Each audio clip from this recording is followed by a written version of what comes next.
all of life. And so speaking to Christians, because that's my primary audience, the fact that we have truth on our side doesn't mean that we should use that as an excuse to make crappy stuff. Stop that. Stop making that excuse, right? Facts over feelings. Yes, facts should matter more than feelings. But here's the problem. You can talk to that purple-haired feminist about why facts don't care about their feelings. But they don't care. They don't care about the facts. The reason why the wicked are so good at storytelling, I've been thinking about this a lot over the last few weeks as we spent so much time and focus and effort on upping our game in terms of excellent media. I've been thinking about why are those who hate Christ, why do they make the best movies and the best this and why are they better at media, and ultimately what it comes down to, why are they better storytellers than Christians and, to a lesser degree, conservatives? Why are the most wicked people on the planet better at storytelling than the people of God? I think the answer is this: because they have to be. Because if you don't have the facts, right? So facts over feelings, because we do have the facts as Christians, because we do have the truth, I think sometimes we can just lean on the facts, lean on the truth, lean on the message, and not care at all about the medium. Lean on the message without caring at all about the medium, right? The venue of that message, the way in which, how it's being conveyed, how it's being portrayed. And so, but if you're wicked, what I'm saying is, if you're a liar, because that's what we're talking about, right? If you're Joe Biden, you're Nancy Pelosi, right? You're Chuck Schumer. If you're just a liar, if you're Hollywood, you're a liar. I mean, that's what you do for a living. Then you better have good sets. You better have great lighting. You better have great actors. You better have a great plot. You better have a great story. You better be good at storytelling if you are a liar. Liars have to be good at storytelling. They have to, because that's the only way that they could persuade anyone.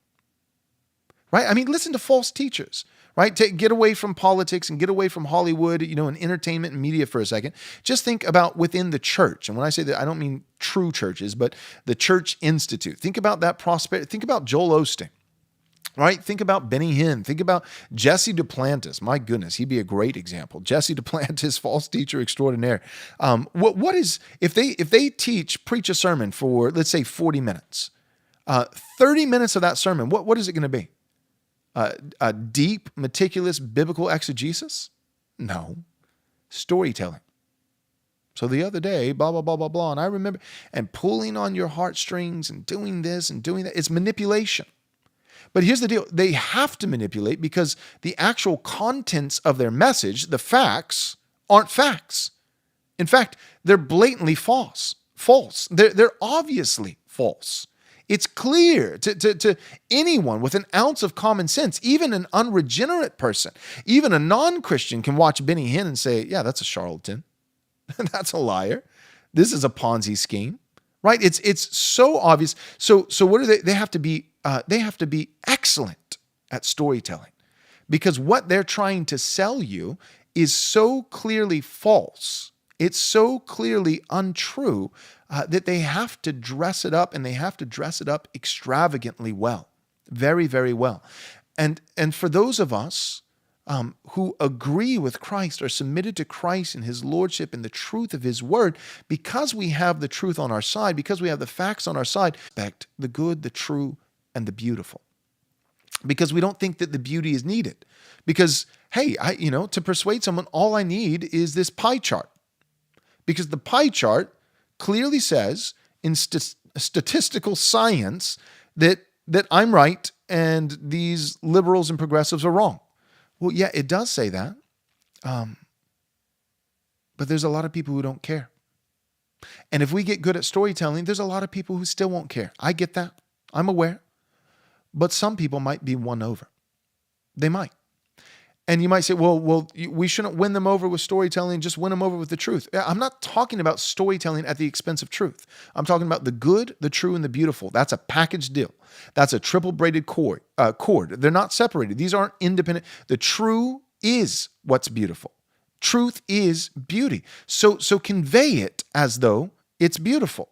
Convey the truth in beautiful ways. And so that's one of the things that we want to do on this channel with this ministry, Right Response Ministries, is we want to tell the truth. We want to tell the truth courageously, right? We are not winsome guys, right? We're not the Gospel Coalition. Just put it out there. No, there's going to be courage. There's going to be a few based moments from time to time where you might even cringe. Did he really just say that? Repeal the 19th Amendment. Did Joel actually say that? Those kind of lines, right? You've heard me say a few of those, and you're going to hear plenty more. So there's going to be courage. There's going to be truth. But we also want there to be excellence. Excellence. Because Christ is worthy of it. And because Christians should be the best. We should be the best. We have the worldview that actually makes sense of the world God created. We have the truth. And therefore, if we have the truth, we should also have beauty. Christians have a monopoly on beauty. And as the world continues to go apostate, as our nation in America, specifically for those of you who are listening locally, who are fellow American citizens, as our nation continues to apostatize and to turn its back on God, His truth, and His mercy in previous generations, that will be reflected in every realm of life. It won't just be their doctrine. See, doctrine matters because what a person believes affects, it has implications on every other thing that person does, right? If you have bad theology, guess what? You're a bad artist, and it's finally starting to show. As our nation and our culture and political, rulers and civil magistrates continue to abandon Christ, His principles, and His word, that's starting to show up in the culture, that's starting to show up in legislation, and that's also starting to show up even in art, to where there's an unveiling of some big monument, and the response from even just the average person is, oh my, that's embarrassing. That's ugly.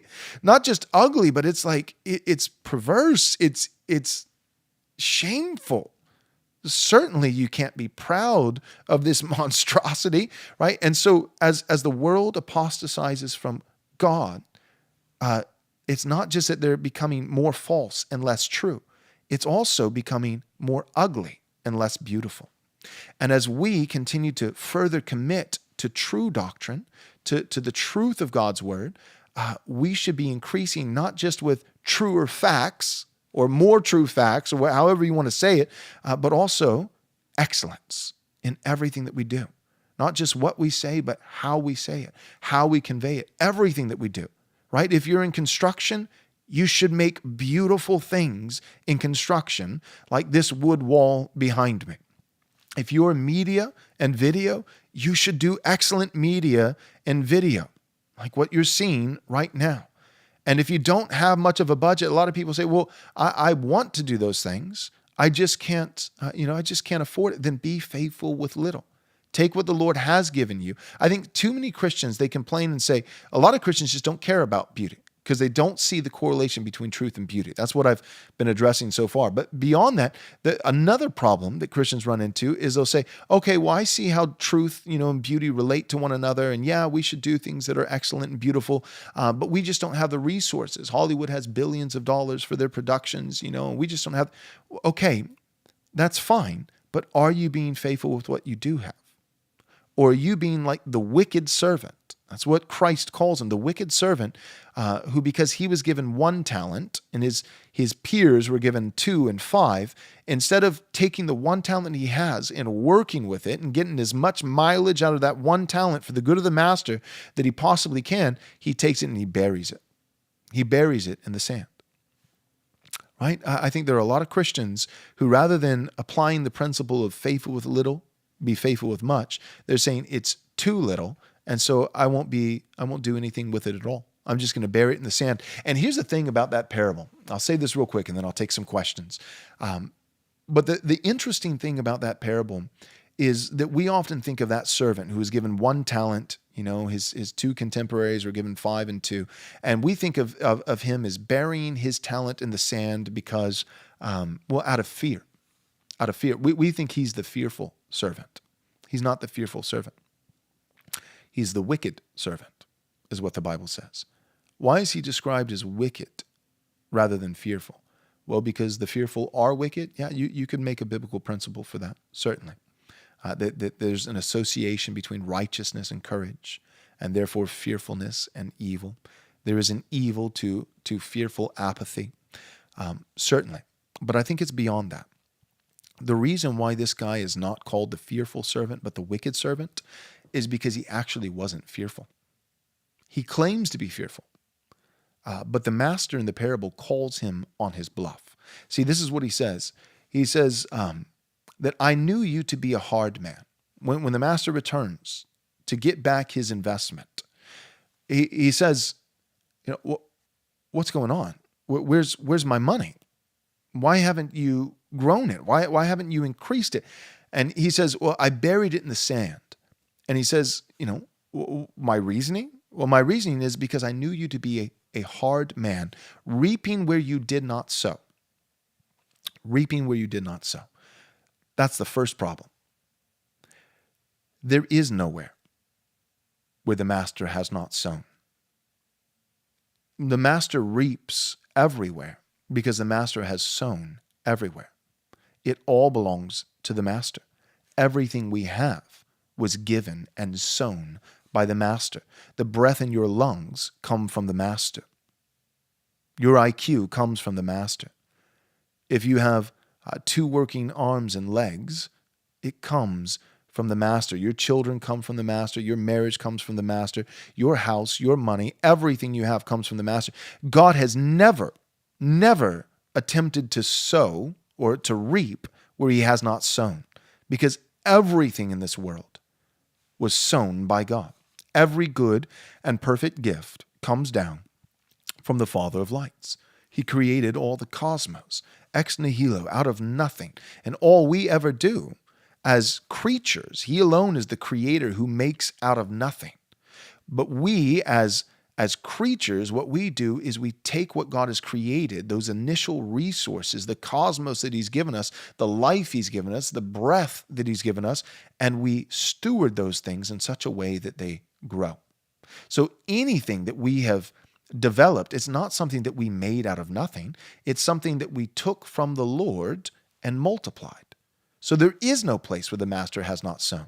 And so in this parable, going back to the parable, he says, if you knew me like that, right? The servant says, I knew you to be a hard man. What he's saying is, I knew you to be a harsh and unreasonable and unfair man. Unreasonably hard. A hard man without cause, without just cause for being so hard. A man who would unfairly and unjustly reap where he didn't even sow. That's who I knew you to be. And the master calls him on his bluff. He says, no, that's not fear speaking. That's not actually what you thought. You're claiming, that's your narrative. That's the line you've been rehearsing, planning for my return, but that's not actually what you believe. And he calls on him by saying this. He answers the fool according to his folly. He says, let's follow that line of logic for a second. If that were true, if you were just fearful and because you misunderstood my nature, my character, because you would be wrong. I'm not a hard man who reaps where I don't sow. But let's just say that you thought that you had a misconception, a misunderstanding about my character, about what kind of man I am. And you thought that I was an unfair man who goes around reaping where he's never even sown. Well, even if you thought that, and you had this, you were the fearful servant rather than the wicked servant, here's what a fearful servant would have done.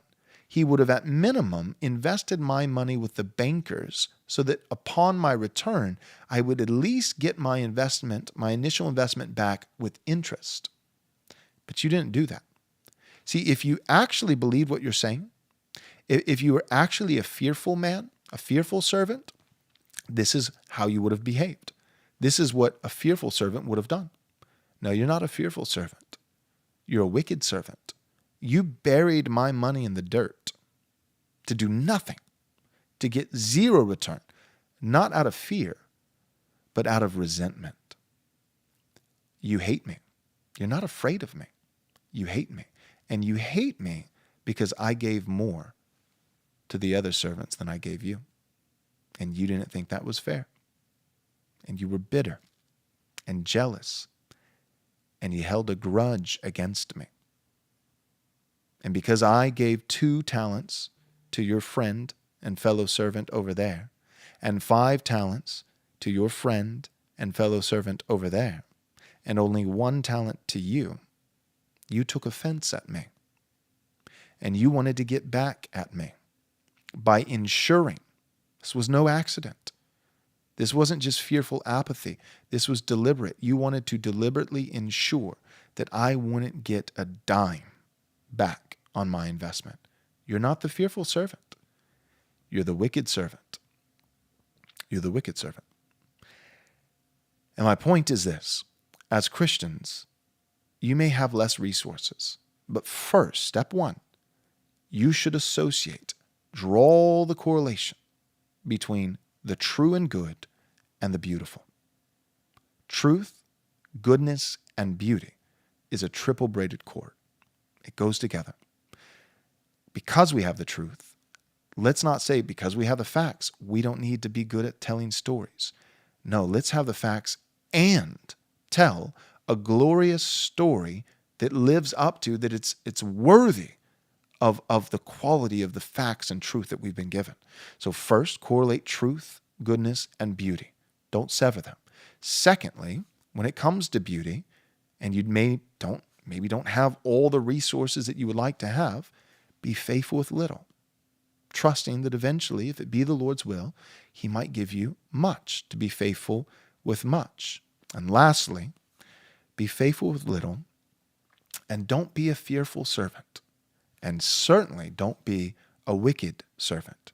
Don't say that because God has given you less than somebody else, right? Well, because we had $15,000 to work with our studio and Ligonier has, hundreds of thousands of dollars, then we're just not going to do anything. No, we're going to make the very best thing we possibly can with 15 grand. And by God's grace and His grace alone, we did. And you get to enjoy that now. And not just in this video, but every single video from here on out, Lord willing, until we eventually do something even better. So,